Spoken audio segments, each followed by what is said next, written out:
Alright, Sultai Gyruda. Sultai, for those not familiar, is this color combination you see in front of you here of green, black, and blue. Gyruda, or the skin here, Gigan the Cyber Claw Tear, give him the claw! Can be a companion, but is also played within our deck here.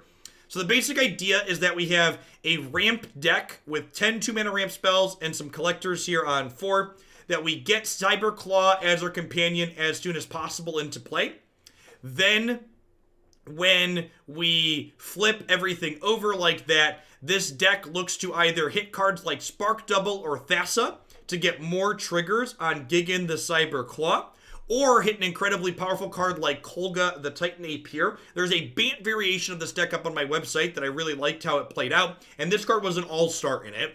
In most games, when you play Gigan on turn 4 or 5, if it hits Kogla, the game basically ends on the spot against any creature deck. You have like 13 power spread across 2 bodies, and you kill their biggest creature in play, which seems just excellent.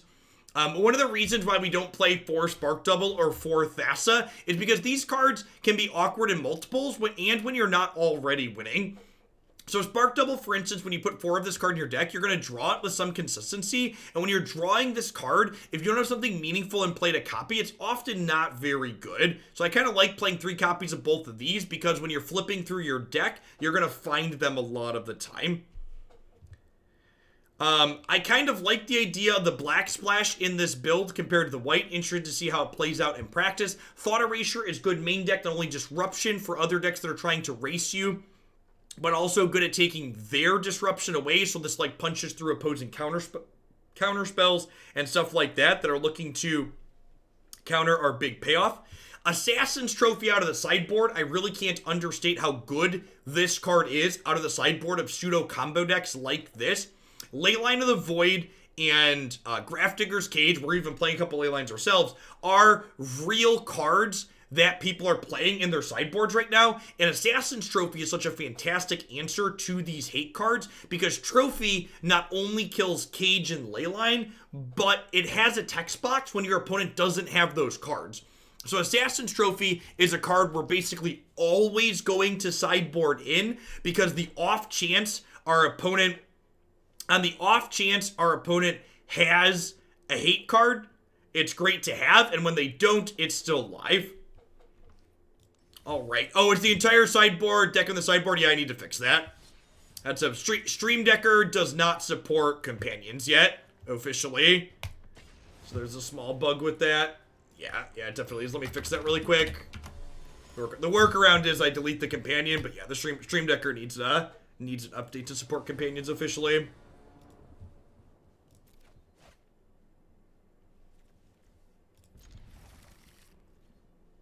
Is Leyline of the Void Gyruda still bugged? It is.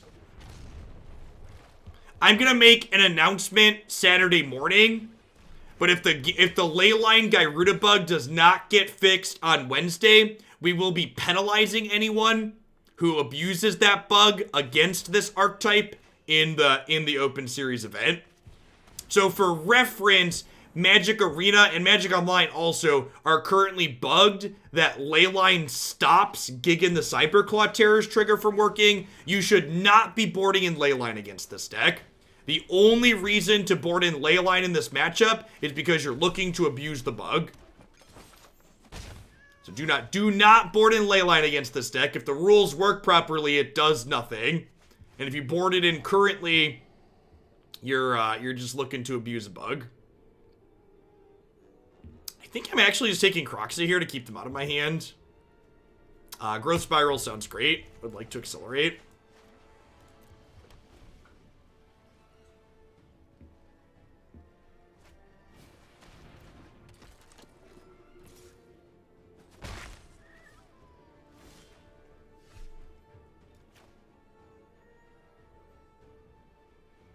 So I actually like the inclusion of Thought Erasure over Agonizing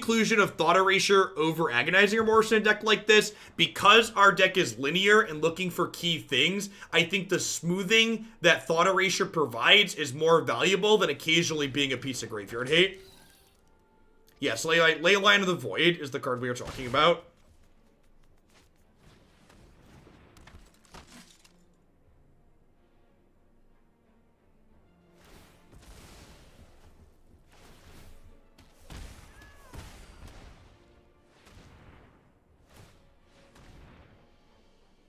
Interesting that they elected to do this now as opposed to waiting to kill my Gigan.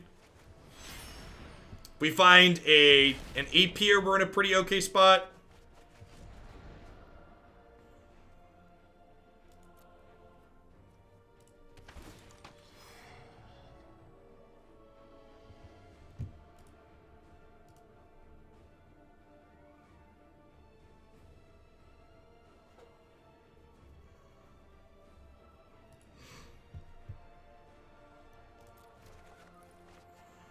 The other card was Titan Ape. Rough.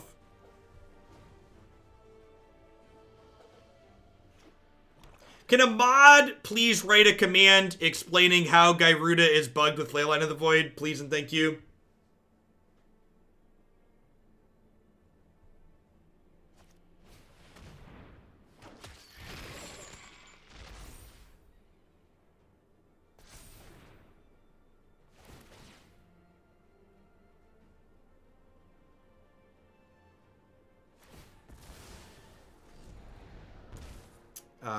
They don't have hand disruption in this matchup, game 1 especially, Gengar. Probably don't have a post board either.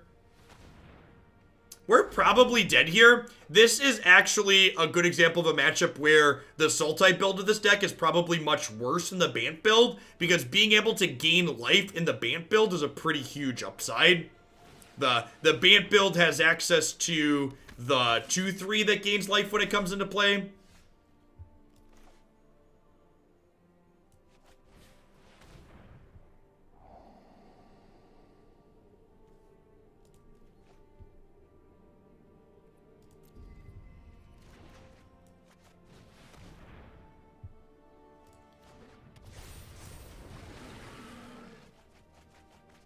Elite Guard Mage, that's the one.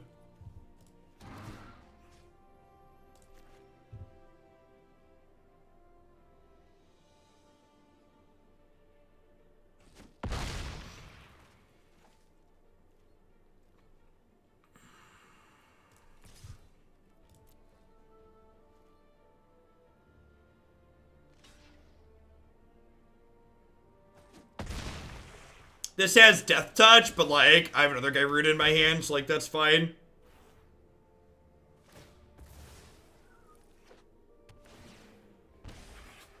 We're probably just gonna get burned out here. Again, not having...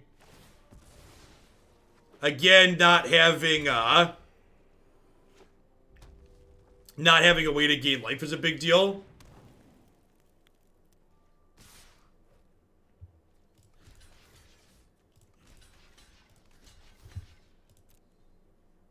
The Scorpion had Death Touch because it was returned to play by this card. Call the Death Dweller.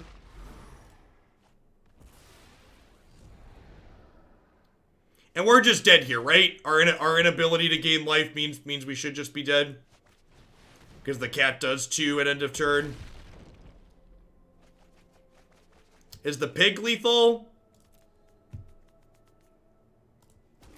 That might be lethal. That's close. 1825. It's not lethal. Oh, wait. The ape kills an oven. Huh? Does that save us?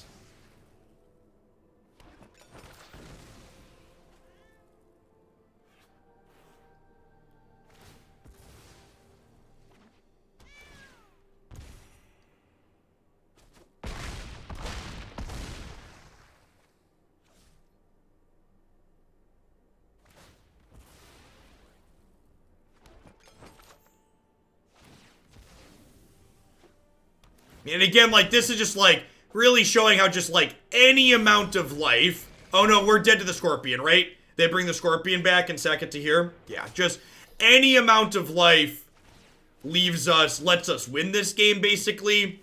So the fact that our main deck doesn't have any life gain in it, the Bant version has Charming Print on top of Elite Guard Mage.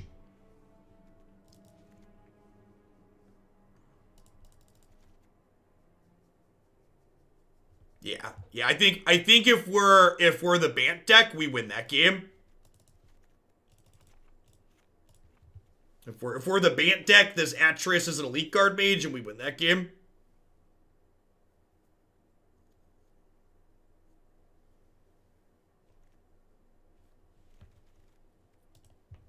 Hey, Owl Familiar, thanks for the 16 months. Welcome back. Would pulling Thassa to flicker the ape have worked? Why would that have worked? Instead of me telling you you're wrong, tell me why you're right. Why does that line save us? Please explain.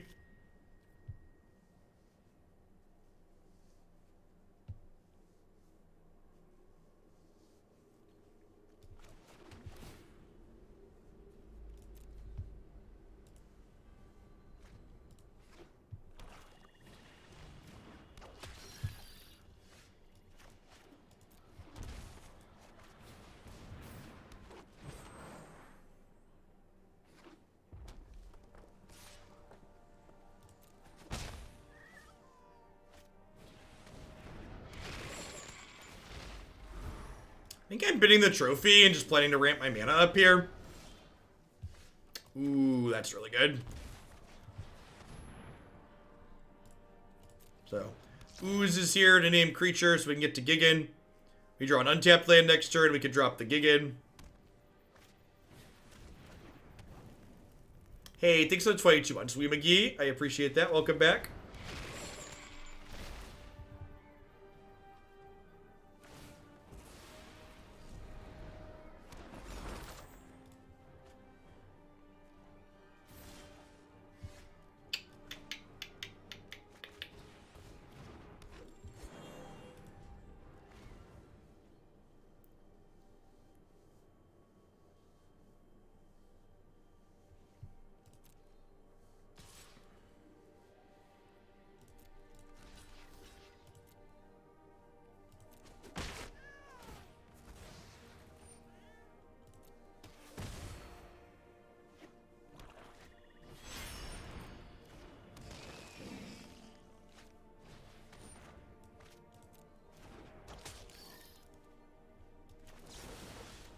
Alright, so we get to kill this, and we get to untap and gig in here. Hopefully put some power into play. When we played the Bant build of this deck the other day, we just, like, won this matchup every time, and it wasn't close. Because we had the life gain on top of the powerful flips like this. Powerful flips, like I said. Yikes. Alright, I think I'm holding on to the Triome for now, because if they escape a Croxa next turn, I want to keep Kogla in my hand. Stream title definitely needs updating, thank you.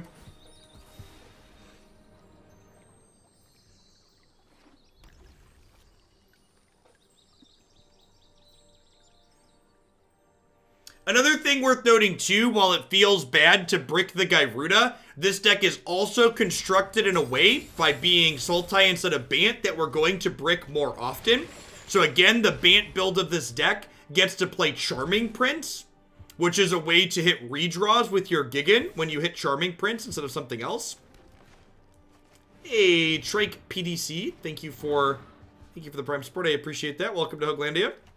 Be having a good one wherever you are. I think I just trade these here.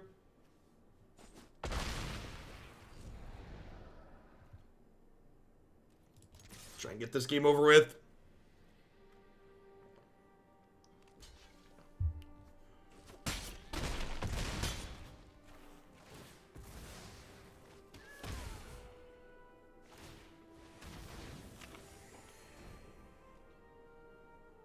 That's not what I said at all, Tuber.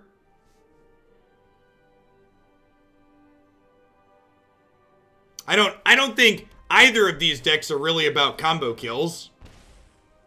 These decks, if anything, are more of like a mid-range ramp deck. Kogla is a gym leader and a member of the Elite Four. Accurate. Wow, are we gonna die? Act of Treason's real good. Wait, are they dead? They're dead to untapped land that doesn't hurt us.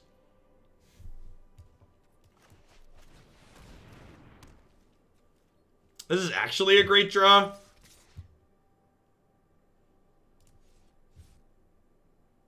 I'm going to hold this back for now because I don't want to die to another act. No, I don't die to act trees anyways, right? Because I have a blocker.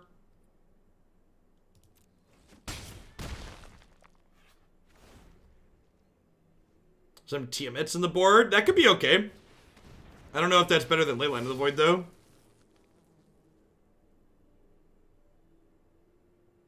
Leyline of the Void notably stops things like Dreadhorde Butcher's Dice trigger. So Dreadhorde Butcher does not deal any damage to us when it dies, or damage to anything.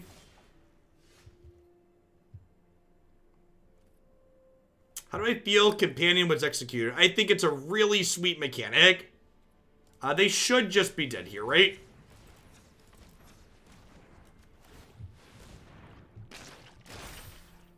And again, game on very thin margins here, and we were on the play. Not having a way to gain life feels a little risky. Oh, they can eat food. Crap, I'm gonna die to an act of treason and deserve it.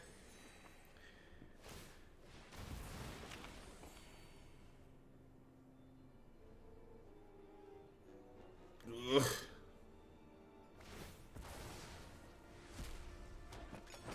We're gonna die to Kroxa. Well, they have to draw a Kroxa, right? Nothing else goes to their bin.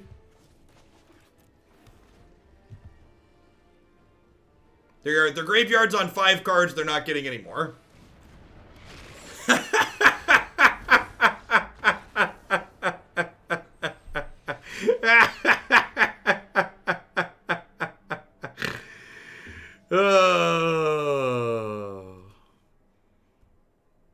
Again, I feel like that's a good example of a game that felt like we got unlucky, but at the same time, the way in which our deck is constructed maximized our opponent's ability to get lucky there.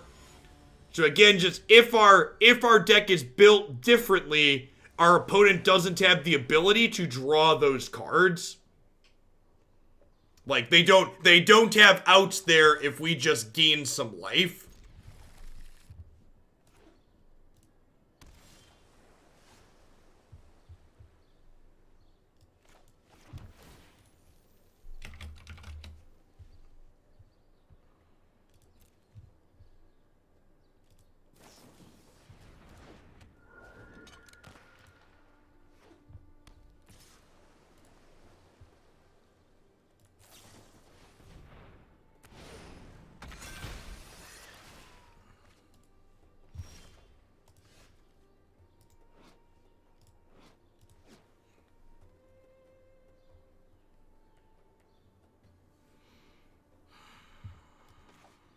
I don't know if I'm supposed to try and be linear here or not. Like, there's a good chance we just get flashed out of this game at this point, right? He's got, like, counterspelled every turn from here on out.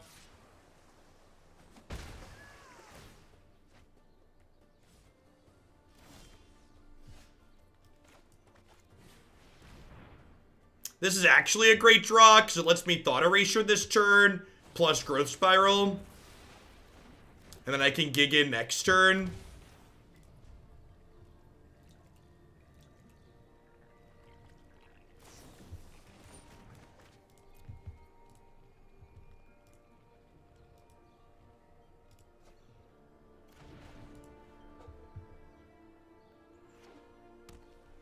I think this type of matchup, full of counterspells, tends to be bad for this archetype, regardless of how it's built, what the third color is.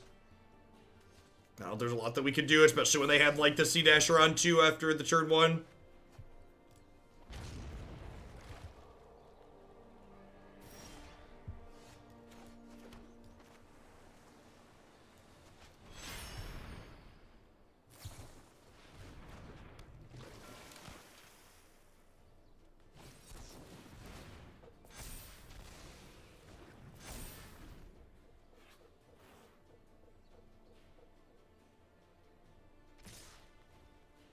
Yeah, that's way too slow, Blur. You don't fix your life gain problem by adding a 6-drop to your deck. Get out of here, get some help. Well, my deck's not very good against aggro. What if I had a 6-drop? Come on, Twitch chat. Come on. Work with me here.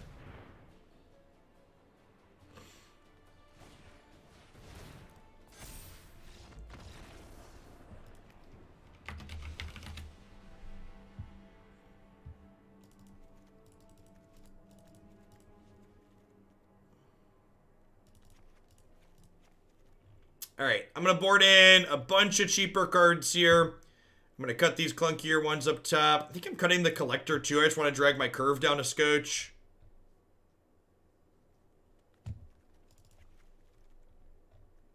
Alright, let's do it.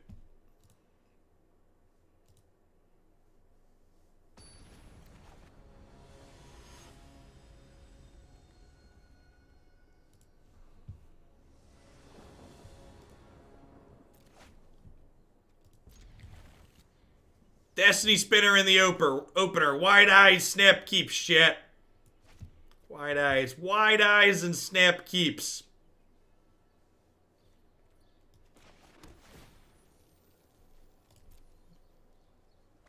Maybe I'm supposed to bottom anything there that's not a ramp spell, but...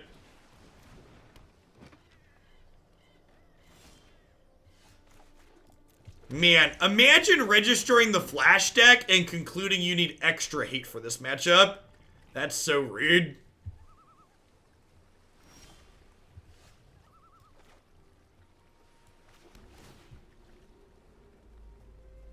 I don't think Ritual Assault's very good in a lot of these matchups. Like, what matchups do you want Ritual Assault for? Can you articulate yourself? Can you be specific?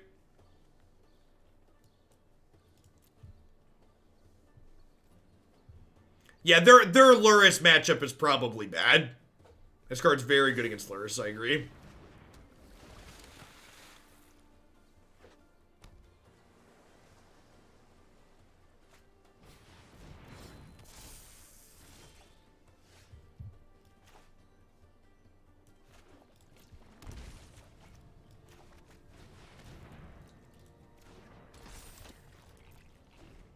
You have a deck list for the BAMP build. If only there was some kind of wonderful website where you could go that had carefully handcrafted and curated deck lists for lots of sweet different Magic the Gathering arena formats that were regularly updated.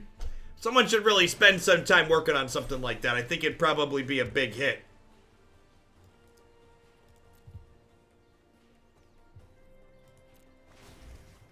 If only such a website existed.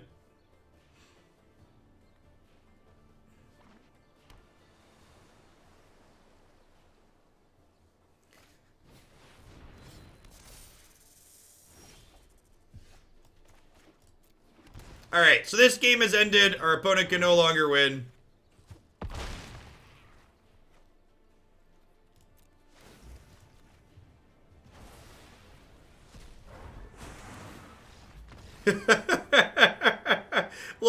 little bit of monkey business ends the game very quickly there.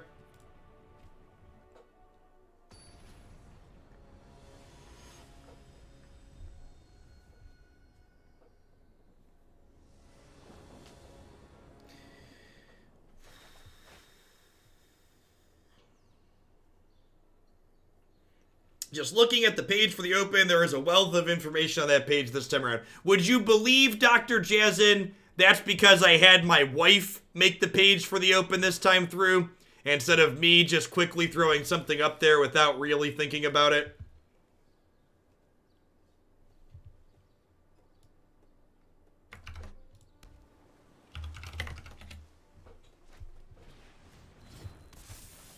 My wife's much more organized than I am.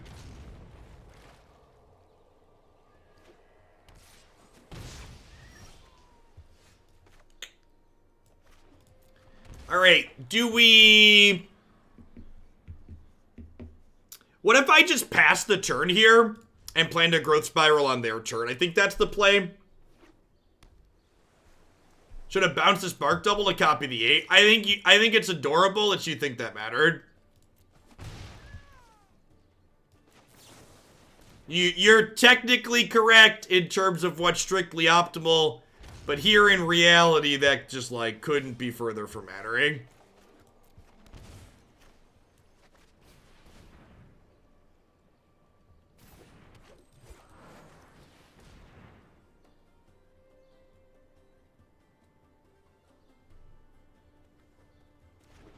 Pelucranos doesn't really do what you're describing there. I think detailing Pelucranos as gunning down aggressive decks is a pretty gross misrepresentation of what it actually does in practice. I think the amount of time it takes to, like, play a 4-drop and pay 3 mana to activate it tends to not work out a lot of the time.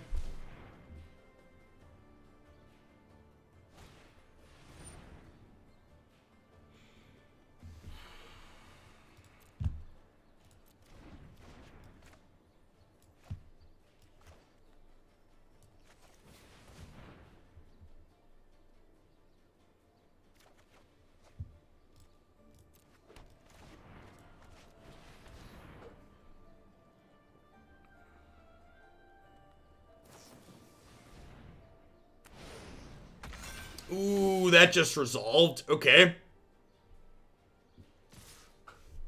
Go to 4.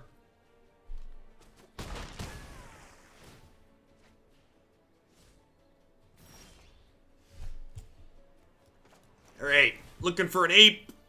Looking for an ape. Bottom in anything that's not an ape.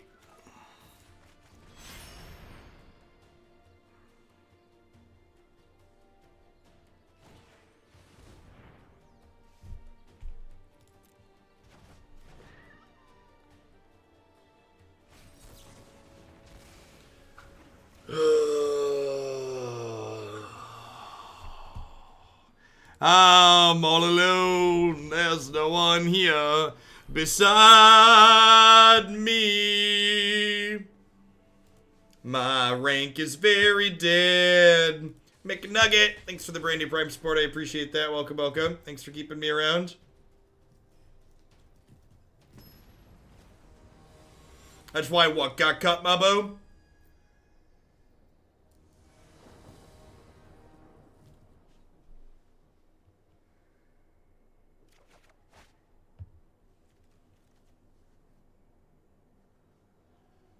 How have we done with this deck? It's not been great. So we just hit a hard matchup there, and then we lost to Luris because our deck's Sultai instead of Bant. So it's not bad. Not been a good set so far.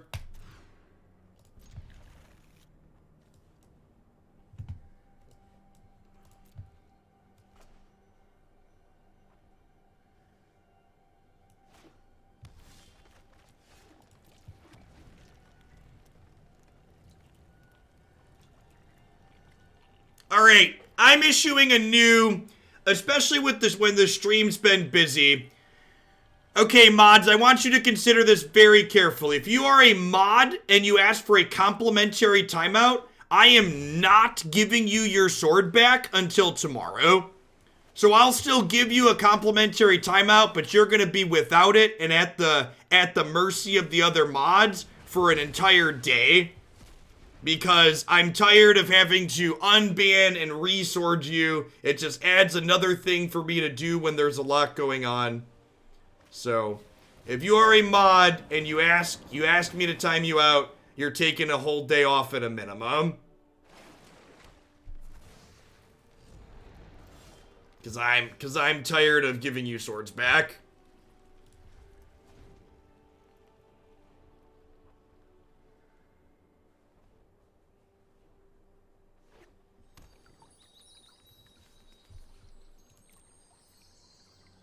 Oh, Pelucrados. Yeah, Pelucrados I don't think is very good. It's very, very, very clunky.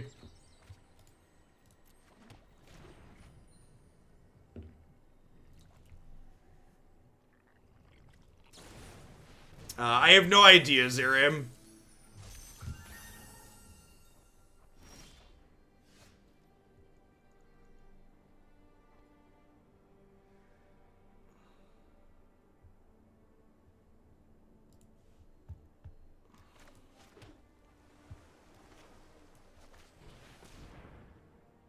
Hey, thanks for the 40 months, JW. I appreciate that. Welcome back. Thanks for keeping me around.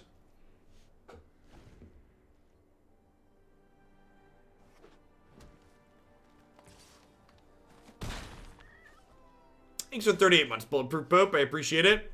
Again, seeing some of the awkwardness of Spark Double here. People were wondering why we weren't playing 4 copies of that card. This is why.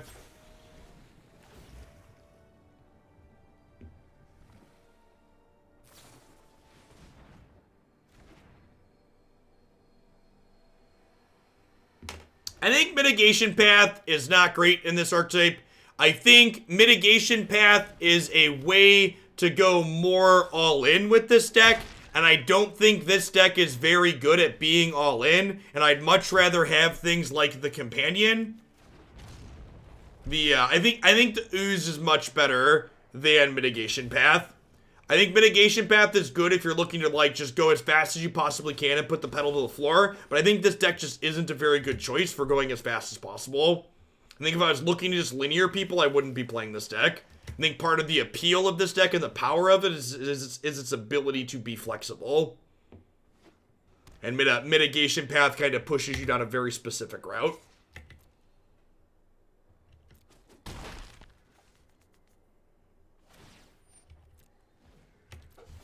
Alright, time to find out if they're on a bunch of counterspells or not, huh? Actually... Alright, I'm just gonna jam. I've got so many good threats in my hand, let's just jam.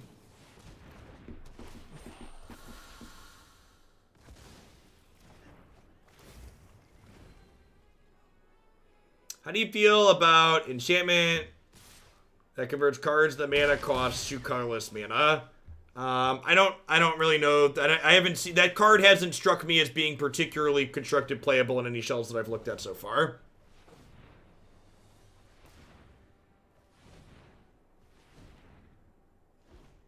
Probably dead here. Need expansion explosions.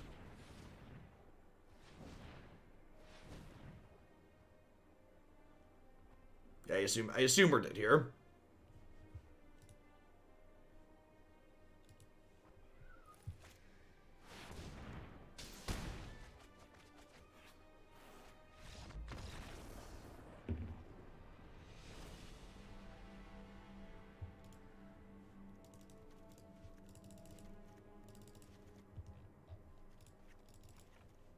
I think I'm again boarding very similar to how we did against the mono blue deck. Just like cutting some of my ramp, dragging my curve down. We're going to bring in Aether Gust instead of Heartless Act, though, I think.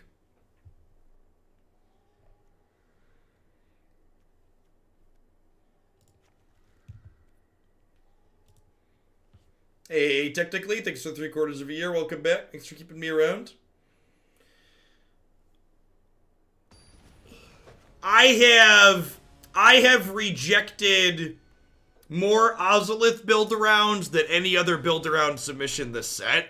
The Ozolith is just not a card that can be constructed playable in a world where Brazen Borrower and Teferi are everywhere. And it makes me sad because I think the card's a really sweet design too, but yeah. Those, it's just not something that's playable.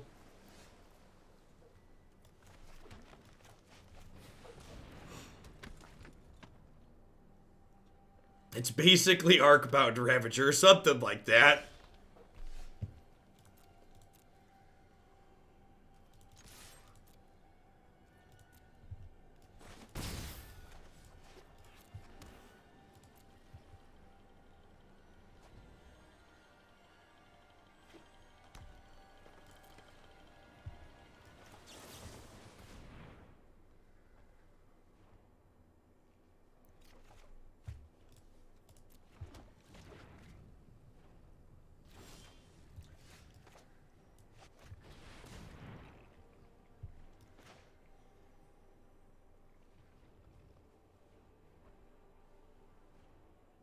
No, mods cannot time out mods, Wee McGee.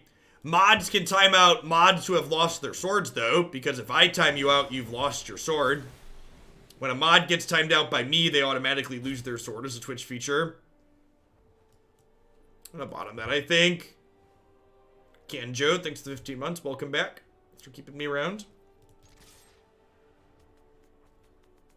Well, Brazen Borrower's not going anywhere, chat. Brazen Borrower is legal and standard until fall 2021.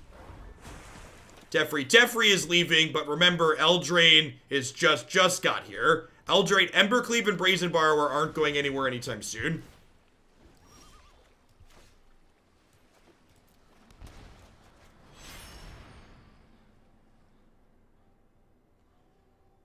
Yeah, Gus does leave too, which is nice.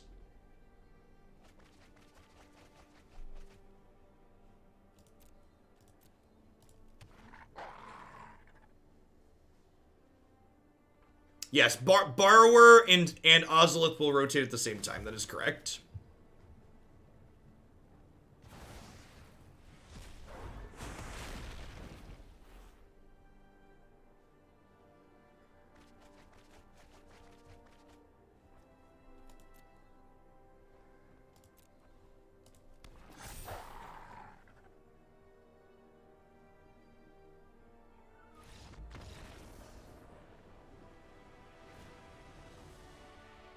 Aether Gust is very, very good. It's a very good card. Alright, is it crazy on the draw to just, like, just board in Heartless Act 2 and just, like, kill their creatures? I kind of feel like I want to just be on, like, the full control plan post board. I'm going to trim a little bit more ramp even. Actually, I'm going to trim, yeah, I'm going to trim the growth spirals, I think. Why does it show theirs first? Because that's how it's programmed.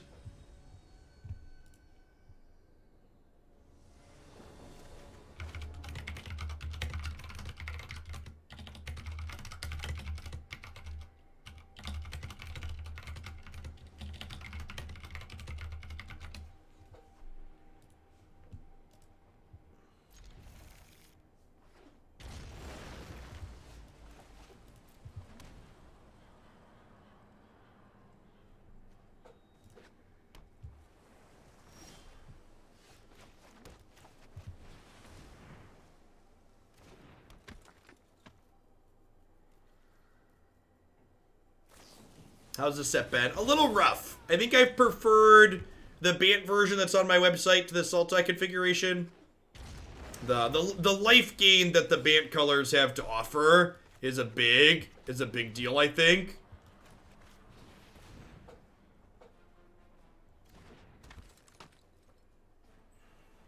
If your deck gets to play a Triome, it gets Aether Gusted. Ain't that the truth?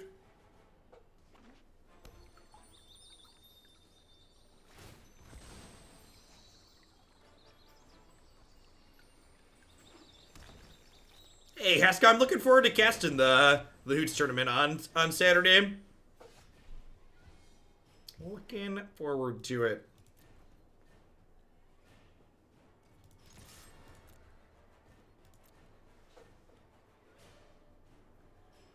I'm gonna have my buddy Matthew joining me again. Yeah, there's Maddie. Should be a good time. We're gonna gust this Wilderness Reclamation this turn.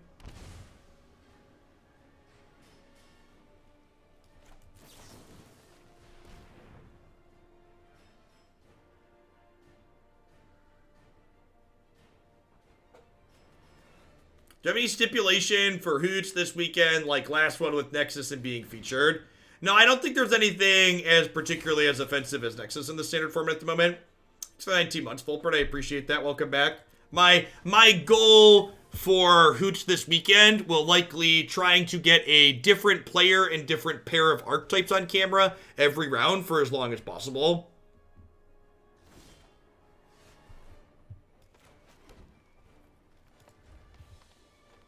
So my goal is simply going to be to have as many different people and decks on stream over the course of the event as we possibly can.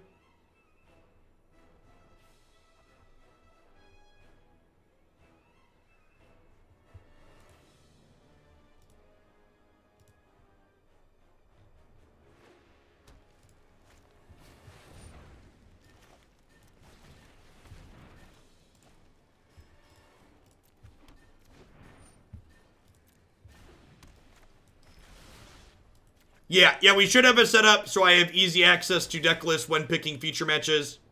The Melee folks are going to make that possible for us.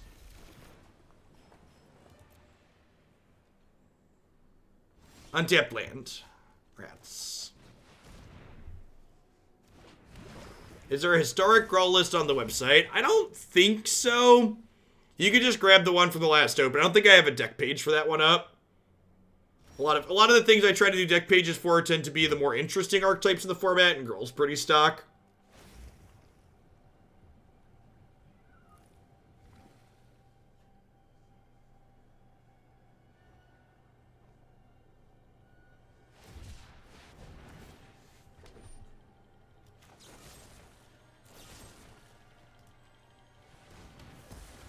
Yes, Dr. Jezin. Are we really playing 28 lands in this deck? That can't be real. There's only 27 lands in this deck. Okay, chat? Only 27 lands.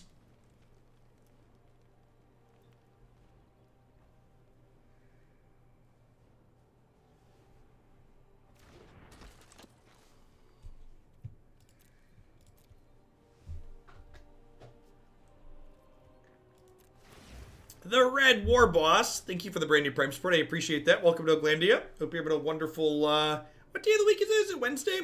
Oh, by the way, chat, my original schedule that I tweeted, I was going to be off on Friday this week, but I'm planning to be live on Friday for a while since my arena internet, whatever the issue was, that we ended early on Monday. So, I'll be live every day between now through the event on Saturday this week now.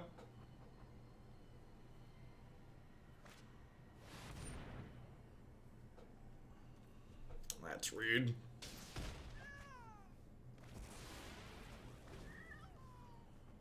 There's a lot of Jeff. There's a lot of decks in the queue. I think last I checked, we were just shy of 60 decks in the deck queue. Do I play on Linux? Not anymore. I was having some connection issues with my Linux partition, so I set up a dual boot. I did previously do a lot of my streaming from a Linux system. Arena works very well under Linux on Wine. Rephrase. Arena works as well on Linux under Wine as it does on Windows, which is to say that it's playable most of the time, but sometimes Arena is Arena. I've not had a connection issue since switching to Windows. I think there's a good chance that whatever my random dropouts were something to do with the networking stack on my Linux setup.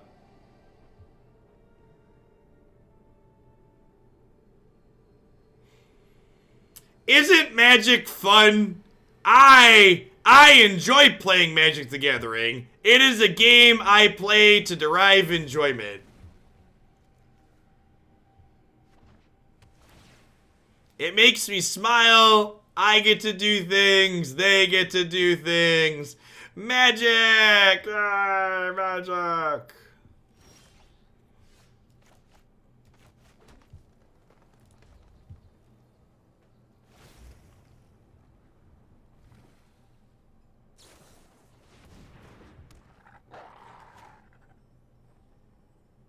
Hey, they actually can't counter this right now, huh? Because they can't double dispute. I have 3 mana available. We need to draw Veil of Summer, right? Yeah, I don't know. Like, the counterspell matchups for the deck that we're playing are really hard. There's no other way around it. Like, the counterspell matchups are just bad. And it feels like without the life gain that the Bant build has, like, we have a bunch of bad matchups while simultaneously not really having any good matchups. Like, maybe, I bet the discard spells make the Fires matchup a little bit better, maybe. But the tempo deck we just played against this matchup, these have both felt pretty hopeless, honestly. I think at this point, we're waiting till we get to 9 mana to play any of our 6 drops out.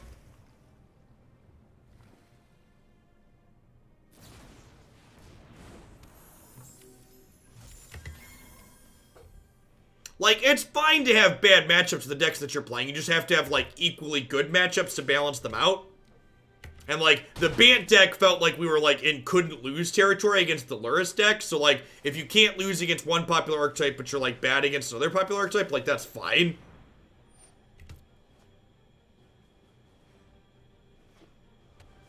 Oh, I should have tapped their thing with Thassa, sure. Discard his text. Thanks for pointing that out.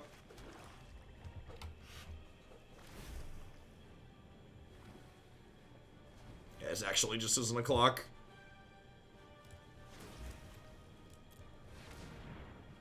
Is there a 50% deck in this format? I mean, we don't even know what this format looks like. The cards have been out for less than a week, so who knows? Yeah, Thassa has text. Pay 4, tap a thing.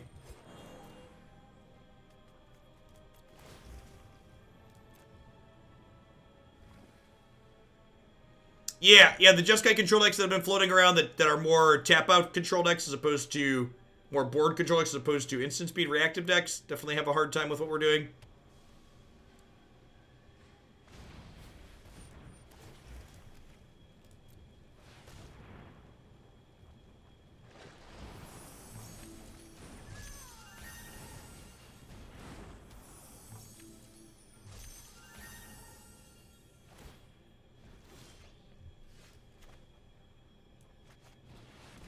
Okay, so they have to spend double Mystic Dispute on this Titan Ape.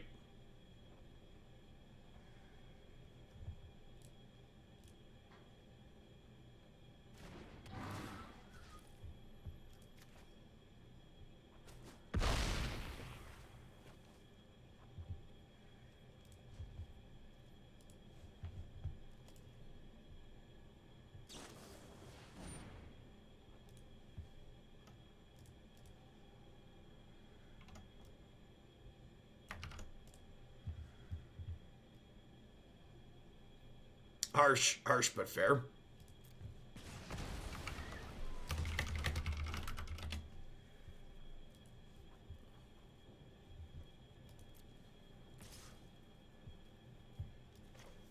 So I'm gonna trophy this now, because if they dispute this, I get to play Gigan around their other dispute next turn. Yeah, they know Gigan sticks through a dispute next turn, so they just can't do it.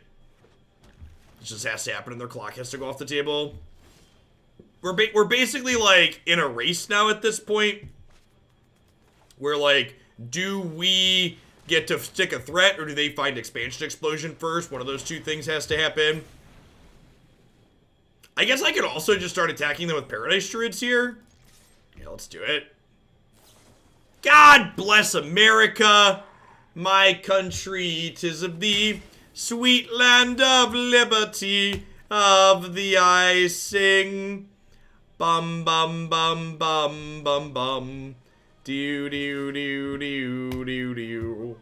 Do do do do do do do do do do do do. And now we're just like dead to rights. They drew Castle of Atris. They get to start scrying for every turn.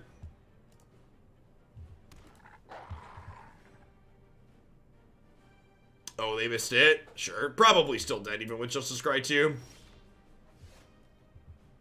Yeah, we could draw Destiny Spinner, but incredibly unlikely to win from here.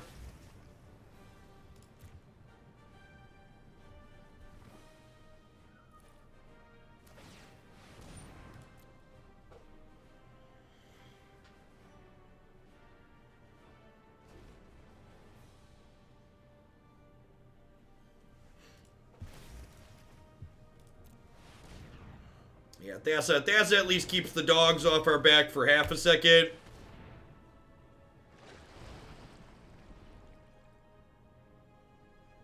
Why is Destiny Spinner good here? Why is Destiny Spinner good against the deck that has a bunch of counter spells, including 2 face up in their hand? I'm gonna stew on it and get back to you. I'm gonna try and think really hard about why Destiny Spinner is good. If anybody in chat wants to help me out.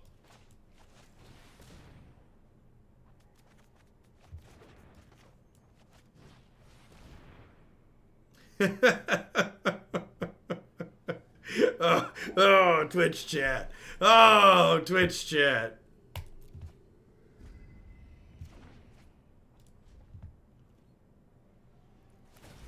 I mean, not only is the 2/3 stat line good, but I have Thassa in play as a second enchantment. It's gonna be great.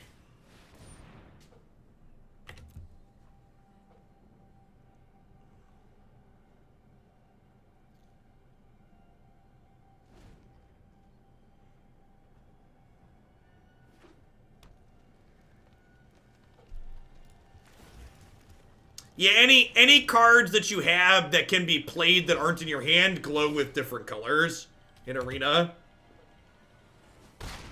So Adventure, Jumpstart, Escape, Companion, these all have different colors.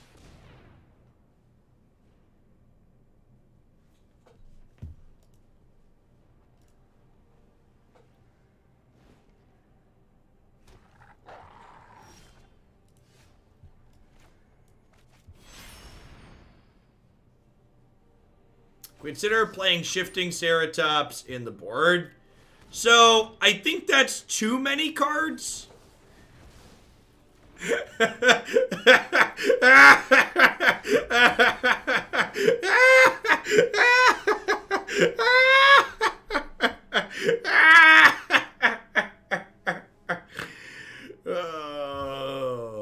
Yeah, I don't know. So, like, we have a bunch of Destiny Spinners in the board, And I don't know that, like, I want Destiny Spinner and Ceratops in the board on top of everything else. I don't know. I had the Bant build in here still. Where's that one at? There's the Bant one. What does the sideboard look like again? Hey, as you can see, like, this main deck and the other main deck we just looked at, they're like almost identical, right? It's like Charming Prince instead of Thought Erasure, and like Guard Mage instead of Atris plus the 1. I don't know. So like the problem with Ceratops 2 is that like if you play a bunch of these flash matchups and like they're playing the Wolf Pack, like Ceratops isn't even that good against the Wolf Pack, right? Yeah, but we always have another threat, Singer. Like, we always have Gigan. So, like, under normal circumstances, like, before this set, I'd agree with you to a degree, but, like, we literally always have it. Fundamentally changes that distinction.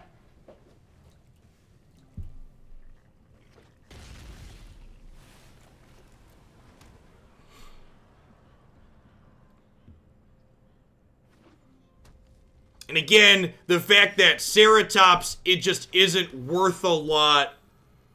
The fact that Ceratops just isn't worth a lot in the face of Night Pack Ambusher on average also decreases its value.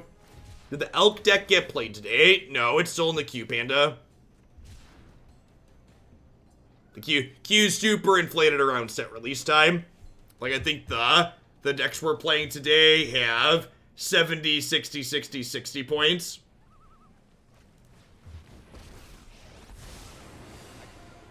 Stand by. I'll protect you.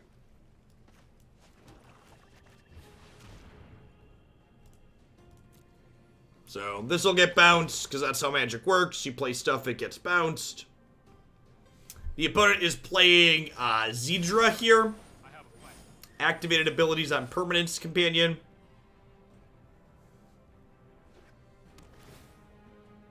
Isn't Ceratops good against other cards in their deck? I mean, it's also not good against Aether Gust, a card they're playing in their main deck. I know 88 ways to defeat. It does reduce cycle cost. Cycling is an activated ability. Worth noting.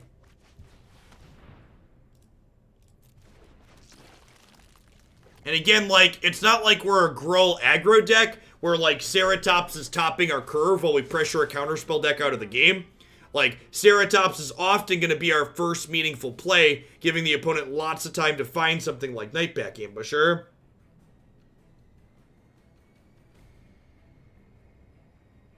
Why not shock and cast a Paradise Druid? Because I missed that play.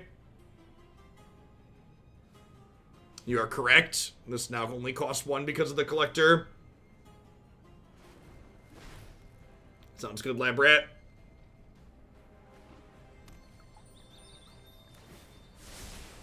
I've got time. Wonder if they're playing like Neutralize in their main deck. Feel like there's a good shot that's the case.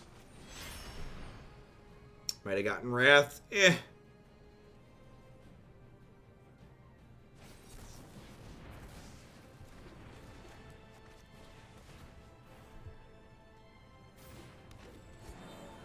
Let's kill this idiot at least, hopefully. Fingers crossed. Hey, at least we know they can't play Brazen Borrower, right? Oh, they get to cycle and make a shark here at a discount, right? So they can make a 1/1. Because cycling costs them just blue. You just let me know if you're up for round 2. There are a lot of counterspells in this format. It's almost like when they designed this format, oh wait, they don't have their thing in play yet. I'm dumb. They couldn't make a shark. They couldn't make a shark, their thing's not in play yet. It's almost like when they designed this format, they expected the green decks to have a 1-mana counterspell. So they printed a lot of busted blue counterspells and balanced them against the green decks having a 1-mana counterspell. Almost.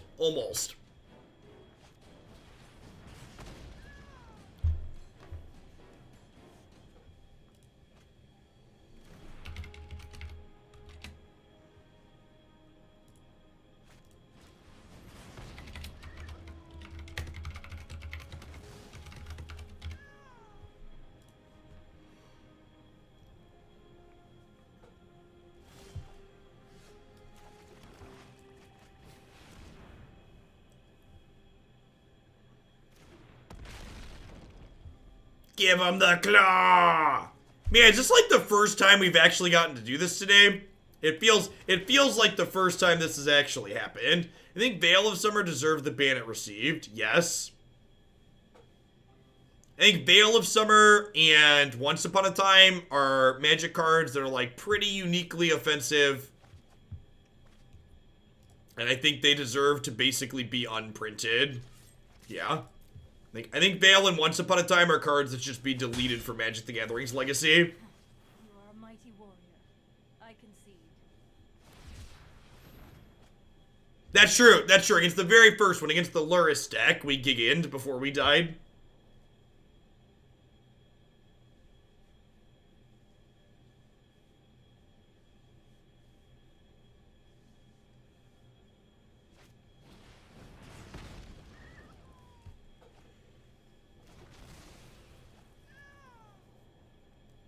Alright, can my 6/6 drag us across the finish line, chat? Therein lies the question.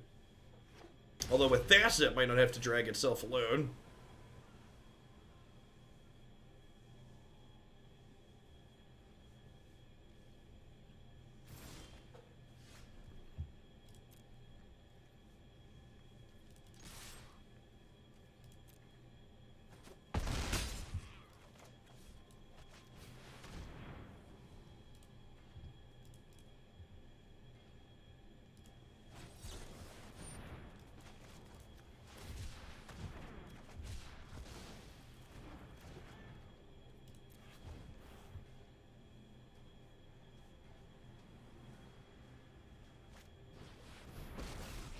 Green counterspell was in response to 3 mana. Why would the green counterspell be in response to 3 mana Teferi?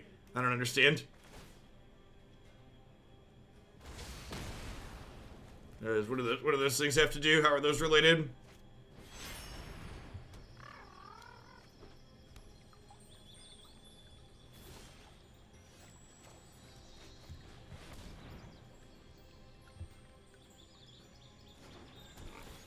Thunk. The fact that this Timmy card doesn't have an animation is one of the biggest travesties about Magic the Gathering Arena. It's almost as high as the fact that a Boreal Grazer still does not have a borderless option.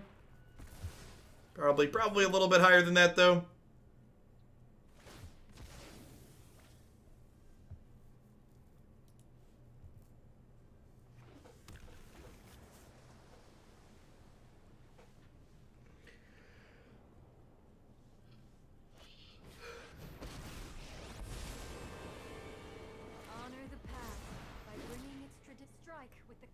The fact that the alt arts don't have the animation is pretty sad too. Wow, they kicked my Forerunners. It's rude.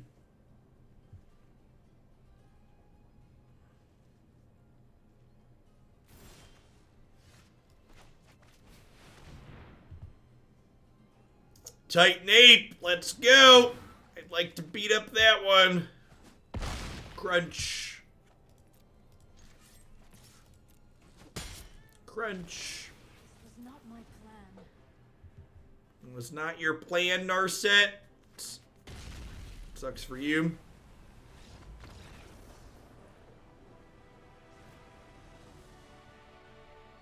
Narset, you are the weakest link. Goodbye. Do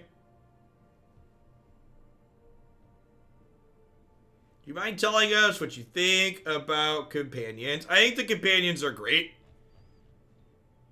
I think that people hate change, and many Magic players are people, and anytime the game that people love fundamentally changes in any way, they get terrified, maybe even a little rightfully scared. But I think people need to just calm down and learn to roll with the punches.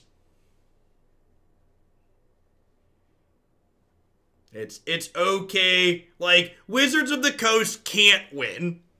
If they don't print cards that impact non-rotating formats, Wizards doesn't care about Modern and doesn't care about Legacy, and they only care about Standard. If they print cards that impact those formats, we complain that those cards have impacted those formats too much. Like, the only thing Magic players like more than playing Magic is complaining about Magic. And regardless of what Wizards does, they're not going to be happy. Another incredibly lukewarm take is that just because a card is too good, let's go out on a limb. Let's go out on a limb and say that we figure out that Lurrus, it's a month from now, and the data a month from now says that Lurrus is probably too good in non-rotating formats. In my opinion, printing cards that are occasionally too good for non-rotating formats, but are fine in standard and are interesting in standard, that's okay. A card being too good for a non-rotating format is not reason to not print that card. Non-rotating formats can and should be managed via a ban list. And if you want to print a sweet design into standard that ends up breaking that non-rotating format, that's fine. Print it and then take care of it. As always, the issue with Wizards of the Coast is the fact that they fail to react in an appropriate amount of time. The issue isn't that things break on occasion. The issue is that when they break things, and they do, Magic's complicated, stuff's gonna break. The problem is that when breaks happen, they don't address them appropriately, in my opinion. Consistently, the issue is not that breaks happen, it's that they happen and then they're left there.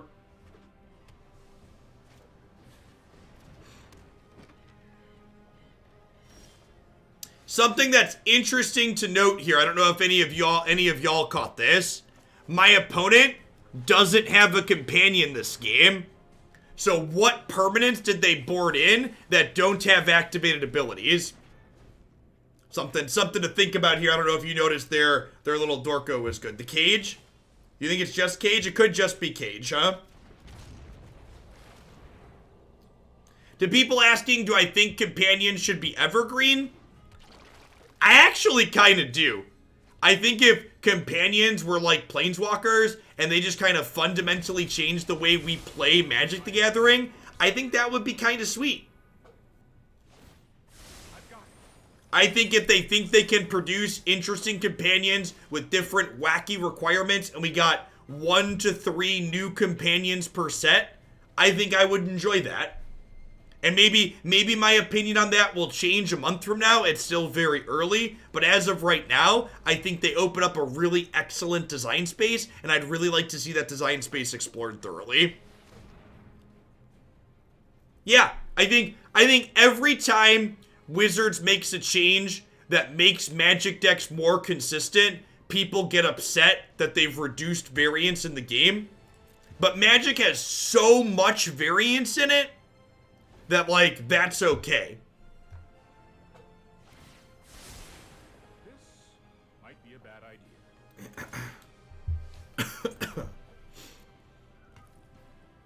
And for the record, variance being inherent to Magic the Gathering is a good thing in my opinion. Magic is a better game because of the variance. Variance is a feature. It is not a bug.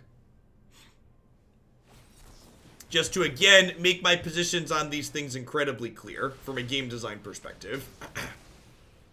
That being said, I think there's a lot of room to tweak with and play with the variance that is there.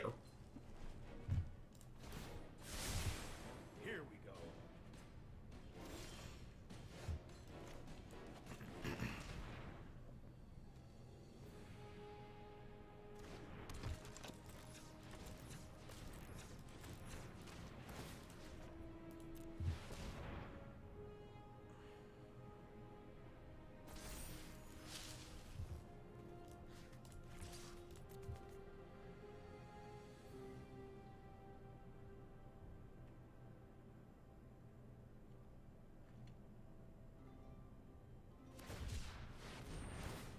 Unfortunately, in making Magic for Ikiora, they had trouble coming up with reasonable restrictions on the companions. Do you have a source on that? Did they talk about having a hard time coming up with companions for this set?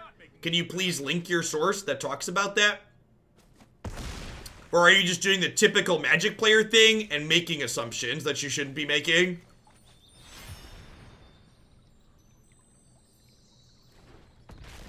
Shark Typhoon is very, very good. I agree.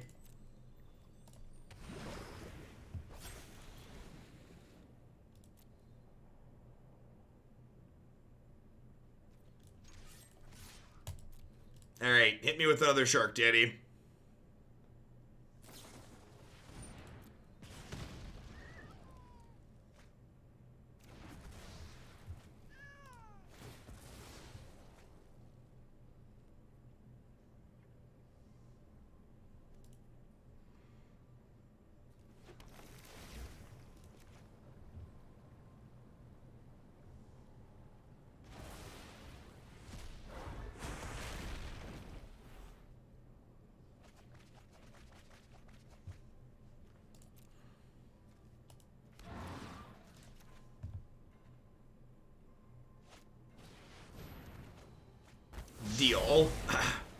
Deal. Deal Arena.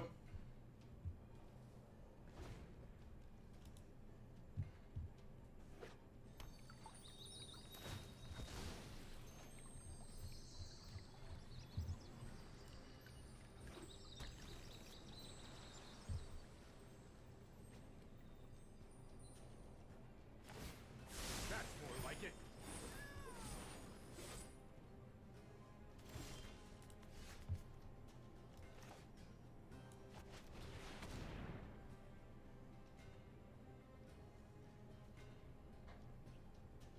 I don't know. I think there's a lot of different things you can do, Boneless.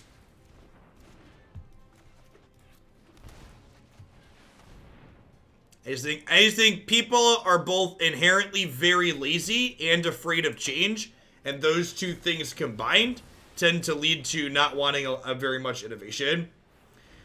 These constraints made it challenging to find enough designs, but between vision design and set design, we found 10 that we liked, and for a while, there was even a colorless 11th one.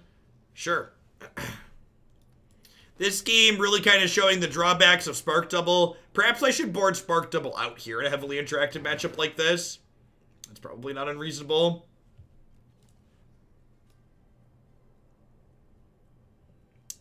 Three neutralizes looks like in a dispute.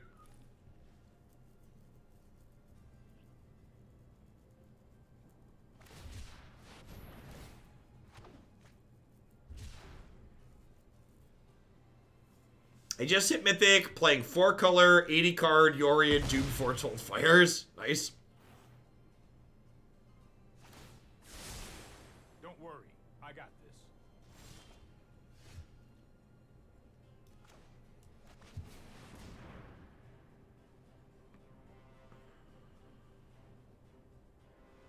If they have nothing, we get to kill the shark here.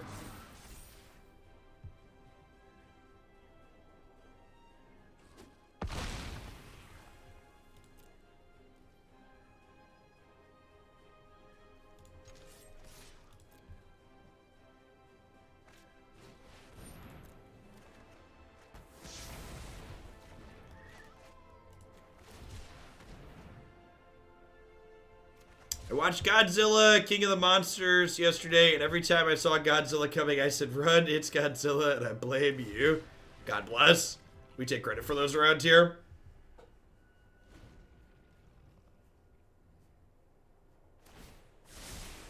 Oh, I've done the hero thing before.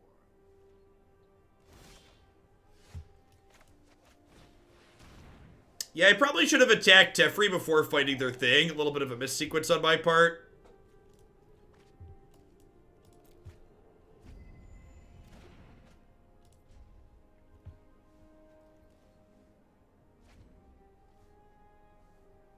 Copy there, Teferi. Yeah, get right on that with our Spark Double here. I've got time. So I'm going to hold one land in my hand, but you should basically never hold two. If I draw a Destiny Spinner, getting to fire up and make a couple, Voracious Great Shark's a weird card to have in their sideboard. I wonder what matchup they want that card in, that they think it's better. I wonder what matchup they think that card is better than having their companion in. Because boarding that in gives up their companion.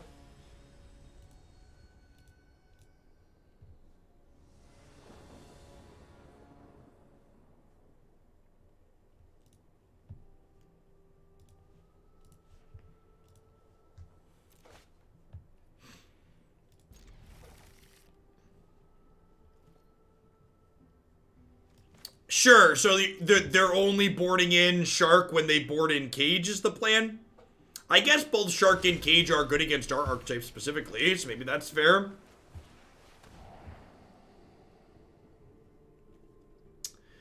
Well, we're gonna play a game of Magic. I think I'm actually gonna keep this Atris because my opponent doesn't really have a lot of pressure in their hand. I guess the Ominous Seas is kind of pressure. I feel like I just want to keep all my threats and make them counter things. There's a fair bit of Gyruda on the ladder. That hasn't been my experience so far. Interesting to see if that's different today. We're 4 matches in without playing a mirror.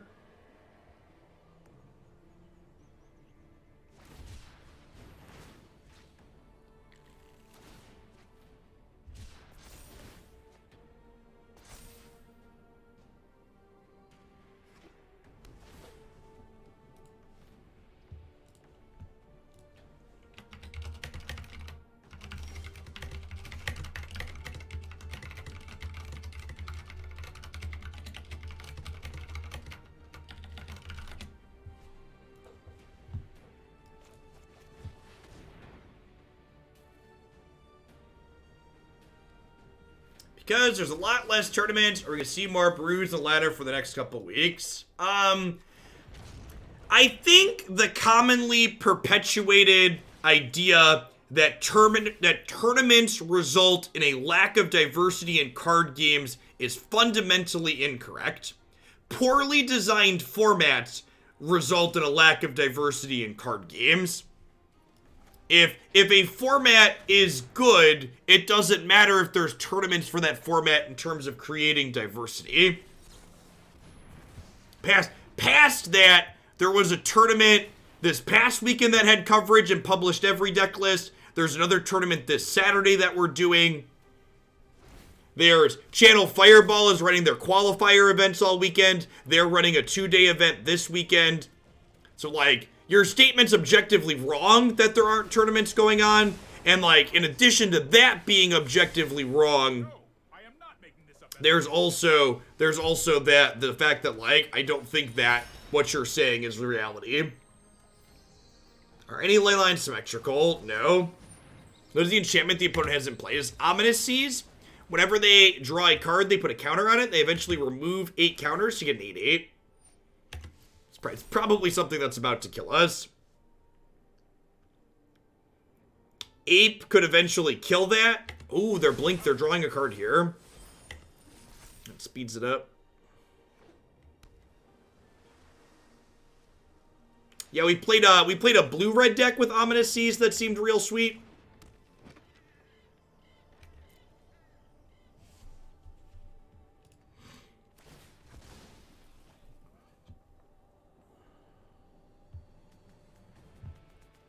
There's a Leyline that makes everything legendary that's symmetrical. Good catch.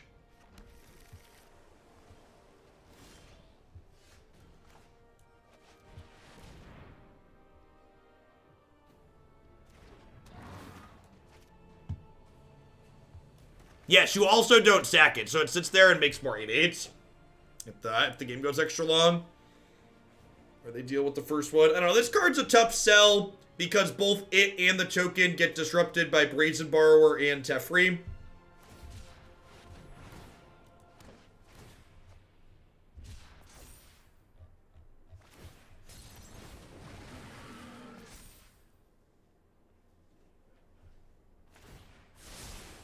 Here we go.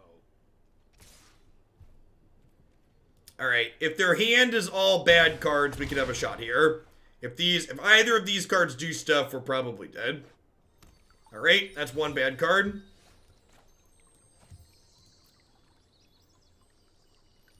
Start by attacking this way.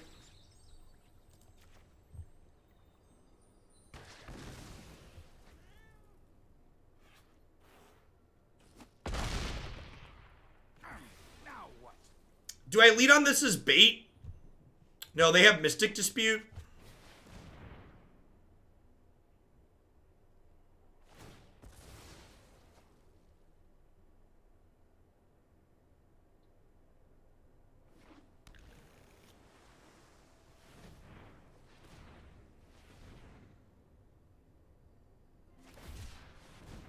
Okay.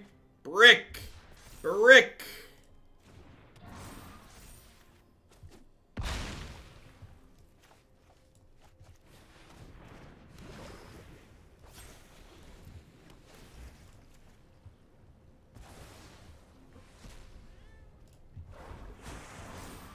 Okie doke. Halfway there. Oh, living on a prayer. Take my hands, we'll make it, I swear. We'll see if I live to regret killing the cage over the ominous sea last turn. It's a real chance that I live to regret that decision. I prefer a peaceful Stay safe out there, Niv. think, then act.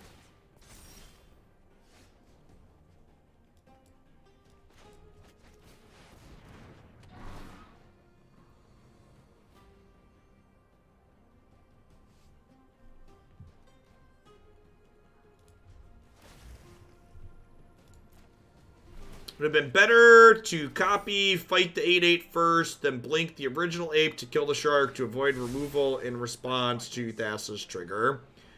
I don't know. Many paths lie before me. Yeah, the problem with Instacart style services, Jin, is people can just elect not to pick your order. So like, your order could just sit there for forever depending on what you order if no one wants to shop it. So there's some incredible amount of variance with that. I think we're probably dead here. I think the fact that I killed that Grafdigger's Cage to the Ominous Sea is going to cost us.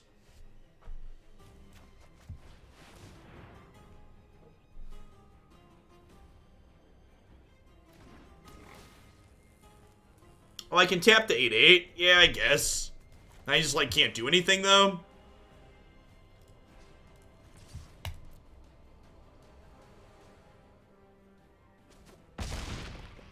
Alright, well, if they can't cycle anything at end of turn here, we have a shot. Feels like they can, though.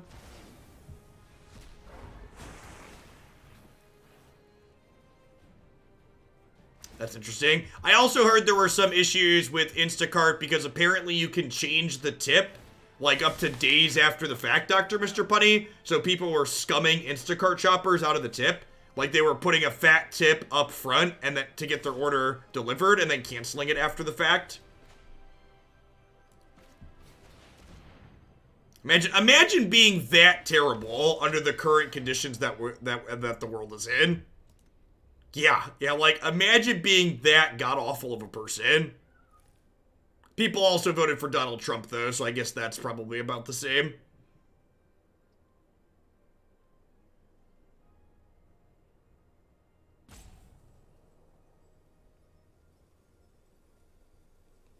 Look, man, it's just legal. If it's legal and allowed by the system, it should be okay. Actual words that I often hear used to defend Donald Trump before I stop talking to people like that. They didn't create the broken system.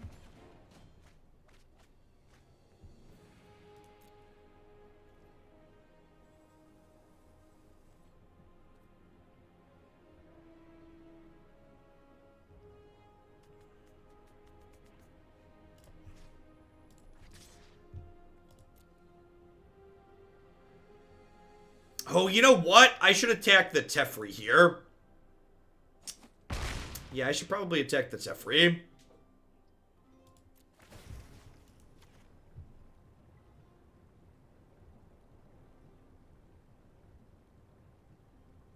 Correct. There are many people who support folks like Donald Trump that equate things being legal with things being moral, which is not the same thing. Lots of morally reprehensible things are or have been legal at lots of points. We will meet again. Wait, they just killed their own Teferi? God bless.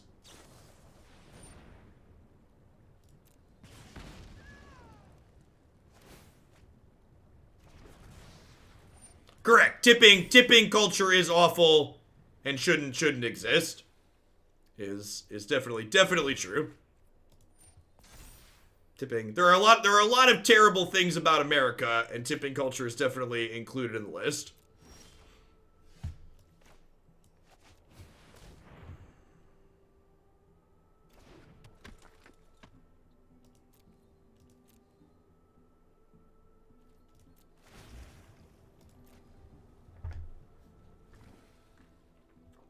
So we have like this dance of chicken where like I have this trophy, they know I have this trophy, so like they don't want to make a token, and I don't want to use the trophy just yet. I have 4, 5, 6, 7, 8, 9, 10 mana total.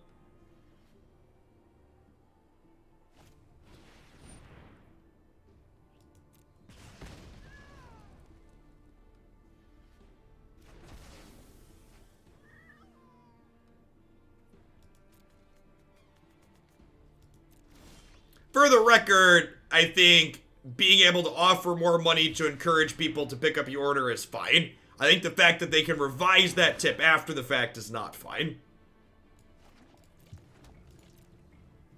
Just to make my position crystal clear. I'm fine with the capitalism prospects of paying more money to get faster service. In fact, you could argue paying more money to get faster service is exactly, it's not even argue, it is the system I use here to get decks played, right? It's like literally exactly the system I utilize here on stream.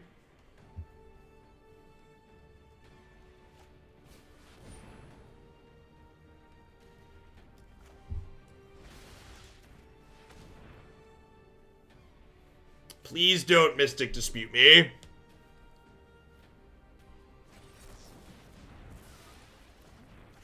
Yeah, so this way, if the... You love to see it, chat. You love to see it.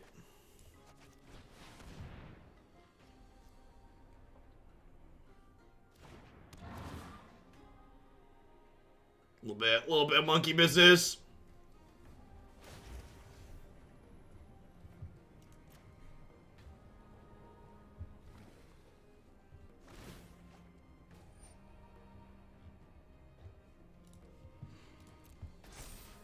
This ape is really, really good. This is one of the cards where, like, when we were playing the Bant variation, it was like a card we added that, like, it felt like a real tipping point. We're like, all right, there's something real here. The Titan Ape is a great card. That's one of the better Flame Tongue Kavus printed in recent memory, which is honestly saying something, because there's been, like, a lot of really good Flame Tongue Kavus printed in recent memory. All right, let me attack, please.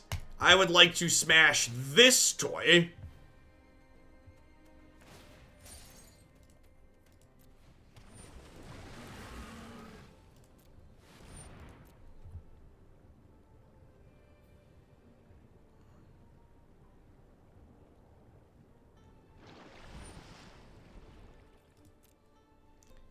I mean, the actual answer, though, like, that JJ is like, these gig jobs are a scam. And, like, in a perfect society, gig jobs and tip-based jobs just wouldn't exist. But we're currently experiencing late-stage capitalism, so they exist in abundance. Ominousy does look really impressive when your opponent's neglecting to play really good cards.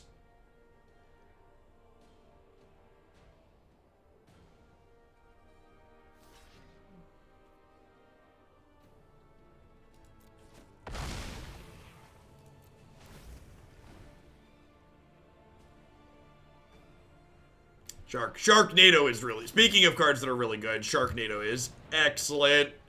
Should we, like, have to sit here and, like, diddle this forever so I permanently am, like, -4 mana? Which is probably fine. Give him the claw! Give him the claw!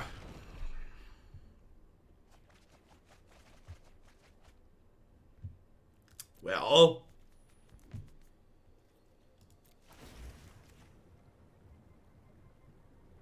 Hold on, folks. I'm gonna do it again. The claw! The claw! This is my 2/3. There are many like it, but this one is mine.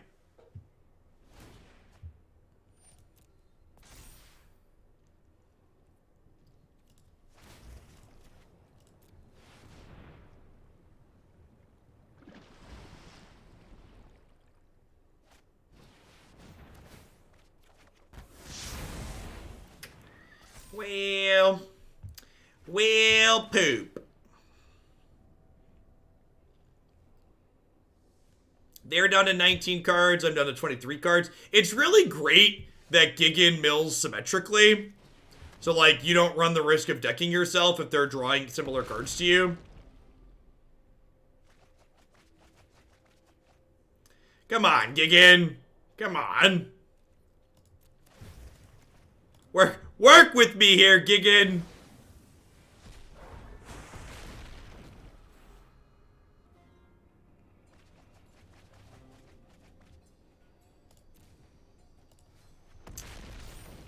Alright, they're at 11 cards in deck. If we run really hot here, we could maybe deck them. He says before he bricks. They're down to 6 cards, down to 5 cards. They've only cycled Godzilla once. When did we become the aliens from Toy Story? Asking the real questions.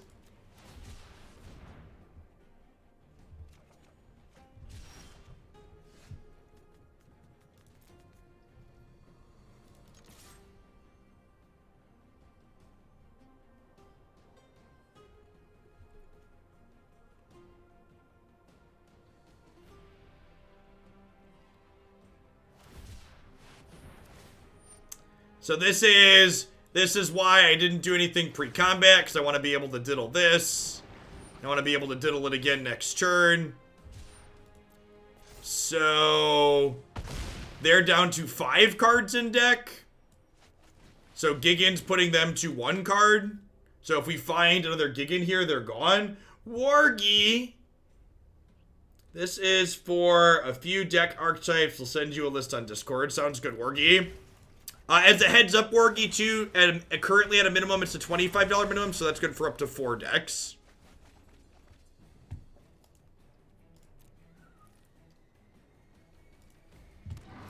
So, let me know. Alright, their deck is empty. What a weird game.